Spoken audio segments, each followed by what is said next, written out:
What if Anakin was trained by Mace Windu? Let's explore the depths of it in this video. With the death of Qui Gon Jin, the Jedi Council gathers to discuss the fate of Anakin Skywalker.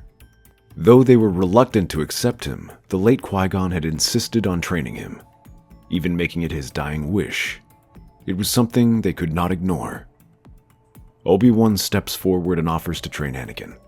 As noble as the offer is, he is only a newly made Jedi Knight and not ready to take an apprentice. But another Jedi rises to his feet. Mace Windu looks at the council and says he shall train the boy. If Anakin is destined to face the dark side, Mace is the most qualified to teach him. Unlike Obi-Wan, he is experienced and already an accomplished master. More importantly, he has unique abilities that no other Jedi can teach him. Anakin needed a firm hand to guide him, someone to look up to as a father. That is the only way he will listen.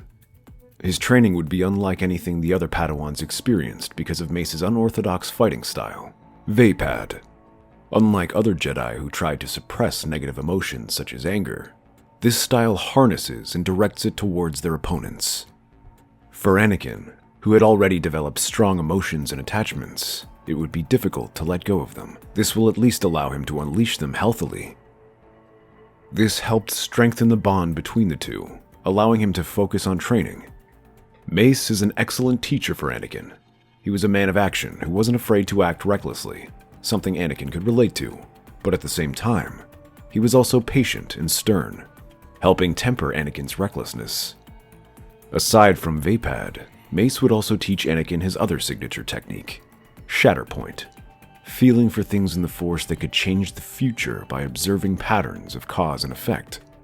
This honed Anakin's already strong instincts and made him highly resourceful. It also allowed Anakin to understand the dangers of attachment. To teach Anakin, Mace arranged for Shmi to be freed and set up on a quiet farm to live out her days peacefully. However, Anakin will not be allowed to see her. As they talk, Mace sits Anakin down and explains that this isn't meant to be cruel, but to explain the necessity of letting go of attachment. It was a lot to take in, but Mace wanted this to become a learning opportunity for him. Who do you think the Jedi serve? The Senate. Close, but not quite. We serve the Republic. There's a difference between serving an institution and an individual. Take each senator, for example. They must serve their people, but in most cases, they simply serve their families. That is attachment, and that is why we have people like your mother in bondage. Because instead of doing their duty, they cling to their attachment. But serving for money and serving to free someone from slavery isn't the same thing. Perhaps not. But two paths can end in the same destination. If you focus only on serving your mother, how can you help the countless other slaves in the galaxy? I teach you to let go of attachment, not to become callous to suffering, but to never allow yourself to lose track of what you must do. However, I freed your mother because it's the right thing to do. For Anakin, all of this showed how confusing it was to be a Jedi. But as he looked at his master, he saw the wisdom in his words and found himself at peace. This was a confusing world, but he was confident he could find a way to navigate through it. Thankfully, he would have plenty of time to put it into practice, as Mace has Anakin on numerous missions across the galaxy where he gains valuable experience. This only becomes more important as he is assigned to protect Senator Amidala after she is nearly assassinated. Alongside Obi-Wan, the two of them keep a watchful eye over her, and just barely manage to stop a second assassination attempt, despite his best efforts to harness Mace's teachings and keep things professional between him and Padme. However, this is just the tip of the iceberg, as this failed assassination sets a sequence of events that leads them to the Clone Wars. Mace wastes no time volunteering his services on the front lines, with Anakin following closely behind. Despite the chaos of this war, it is also a place where Anakin and Mace can thrive. They were made to be warriors, and the Clone Wars proves that. Their shatterpoint abilities allow them to find weaknesses in enemy plans and strategies, and win countless victories deemed impossible. Unlike many other Jedi, their martial inclinations make them more suited for frontline combat, neither one balking or getting their hands dirty or acting boldly in ways others deemed unacceptable. For that reason, Anakin was soon highly regarded as a war hero. His victories and charisma made him the darling of the Republic. This soon caught the eye of Palpatine, who began to approach and mentor the young Jedi. He sensed great power in him and tried to lure him into the dark side. While he publicly praised the Jedi for their efforts, he quietly raised issues about the people's suffering and the failures the Jedi made. Many were inexperienced in war and often made mistakes that cost lives or made victory more difficult. However, while Anakin did agree with that, he also had Mace Windu as a role model.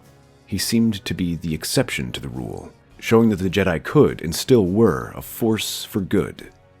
His greater control of his emotions makes Anakin far more resistant to Palpatine's advances. If anything, this is just proof of the superiority of Mace's training methods. It shows that perhaps the Jedi would do better if they allowed their emotions to flow through them in combat, instead of bottling it up. Rather than turn against them, it only made Anakin determined to prove them wrong. This would infuriate Palpatine, as he saw his attempts to turn Anakin to the dark side failing, and realized he would need to change strategies or lose this opportunity entirely. He saw that the biggest obstacle was Mace himself.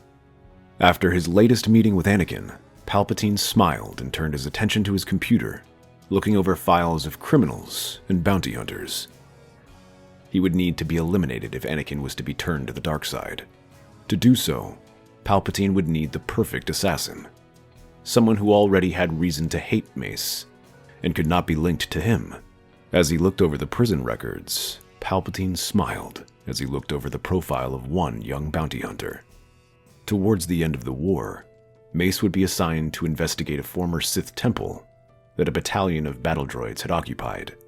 He was tasked to secure the temple and search for possible Sith artifacts.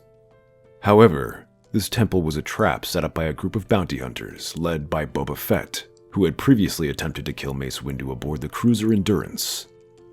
The ambush failed, and Mace defeated Boba and the bounty hunters, except Aurra Sing. However, this left Mace severely wounded. This was the opening that Palpatine needed. He would begin to send Anakin visions of Mace dying from his injury. These dreams would haunt Anakin each time he tried to meditate or sleep, clouding his judgment. All the while, Palpatine would be there, ready to offer a kind word or a patient ear to listen to. He would assure Anakin that Mace would recover, hinting at other ways that he could help. As the weeks dragged on and it seemed like Mace's condition wasn't improving, Anakin would grow more desperate for answers. Although he was told to forego attachment, it was difficult to do so with the man who seemed like a father to him. For Anakin, it was a tempting offer, and he was desperate to save his old friend. However, in the back of his head, he sensed a shatterpoint in the Force. The feeling was brief, but strong. It screamed a warning to Anakin, begging him to do this. As the feeling dwindled, Anakin pressed Palpatine, who revealed his affiliation to the dark side. Without warning, Anakin draws his lightsaber on him. That is enough. I am taking you to the Jedi Council. Oh, and what of your master, young Skywalker? If his time has come, then it is the will of the Force. A wise Jedi once told me that attachment is when you refuse to put your feelings aside for the greater good, just as many senators do.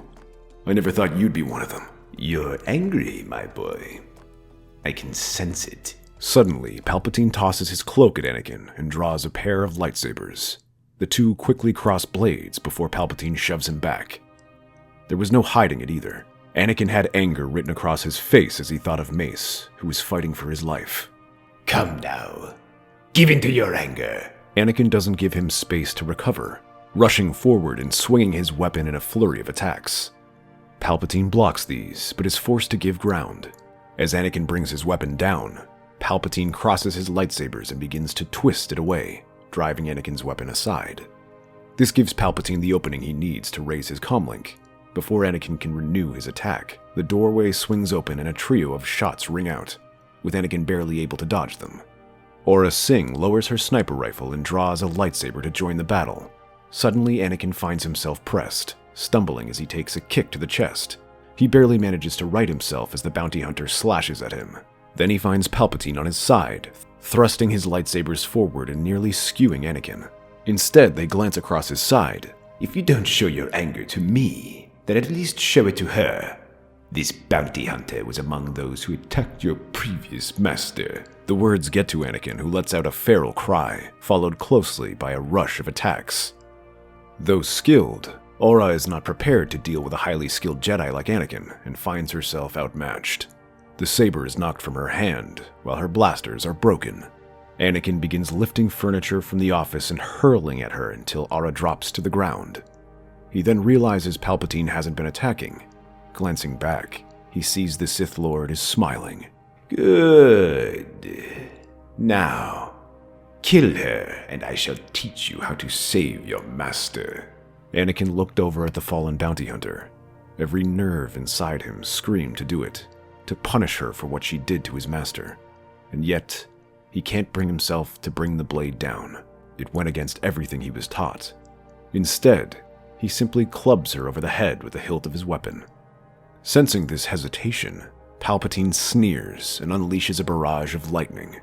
This time, Anakin is ready and brings his lightsaber up to block the attack.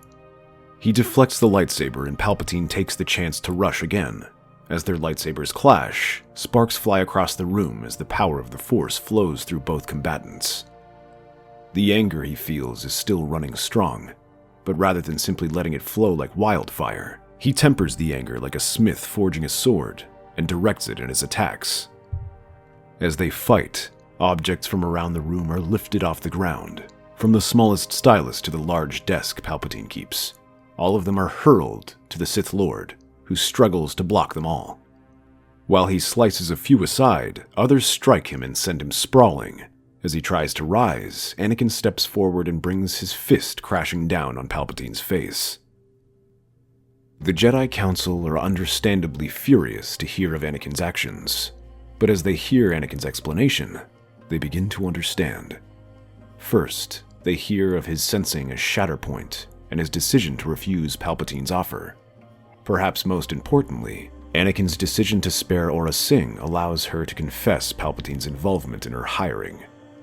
While not proof of being a Sith Lord, it is proof he attempted to assassinate a Jedi Master, forcing the Senate to revoke his emergency powers and detain him. A temporary Chancellor is elected and Palpatine is set to be tried after the war. Thankfully, Mace Windu recovers from his injuries and thanks Anakin for his help. However, after the Chancellor is arrested, Anakin brings up his experiences fighting the Chancellor, explaining how his teachings are what allowed him to overcome the challenge, and how more Jedi should be trained to manage their feelings like that.